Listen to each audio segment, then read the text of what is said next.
রোপণ করার উদ্দেশ্যে যে চারাটা উৎপাদন করে থাকে সে নিজেদের জমিতে চারা উৎপাদন করার শেষে যে চারাটা অবশিষ্ট থাকে তারা এই হাটে নিয়ে এসে বিক্রি করেন এবং যাদের চারার সংকট পড়ে তারা এসে ক্রয় করে থাকে।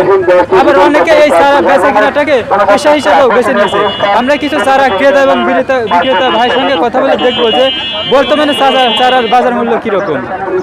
আমাদের 3500 3000 তারপর ঠিক আছে না 3500 থেকে 3000 টাকা মন, মানে প্রতি মন পেঁয়াজের পিস বেচার সময় তাই শিখাও না, মানে পেঁয়াজের তো কাও না তাই কাও সেই কথা উত্তর দেওয়া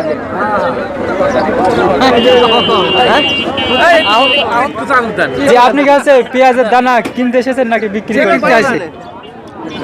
তো বাজারটা কেমন দেখতে পাচ্ছেন? বাজারটা অতিরিক্ত বেশি, তো অতিরিক্ত বেশি নাগালের বাইরে একেবারে। নাগালের বাইরে। মন পেঁয়াজ এইটা আছে কেজি হিসাবে নাকি মন হিসাবে নাকি আছে আটি হিসাবে কিরকম? কেজি হিসাবে কি পরিমাণে বিক্রি?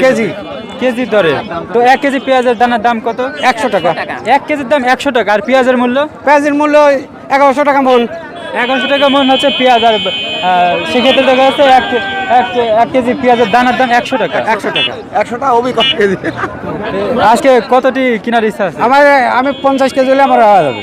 আপনি 50 কেজি অর্থাৎ 1 মনেরও আরো 10 কেজি বেশি লাগবে। হ্যাঁ। তো এই যে আপনার চারা যদি 100 টাকা মন হয় তাহলে 50 মন অর্থাৎ 5000 টাকা লাগছে। 50 কেজি অর্থাৎ 5000 টাকা। এই 5000 টাকার দানাতে কি পরিমাণ জমিতে লাগানো সম্ভব? ওই ধরো 10% জমি হবে।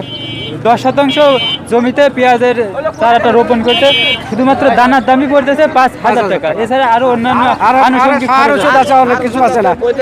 সার ওষুধ পরিতের দাম 10% বই লাগাচ্ছে নিম্নত 4 ভরিত লাগবে। এছাড়া আরো আছে কীটনাশক প্রয়োজন আছে। কীটনাশক না দিলে তো হবেই না, কীটনাশক তো আগে এছাড়া একাধিকবার হচ্ছে পানি সেচ দিতে হয়। একবার পানি সেচ দিতে হয়, 4 বার করে পানি সেচ দিতে হয়।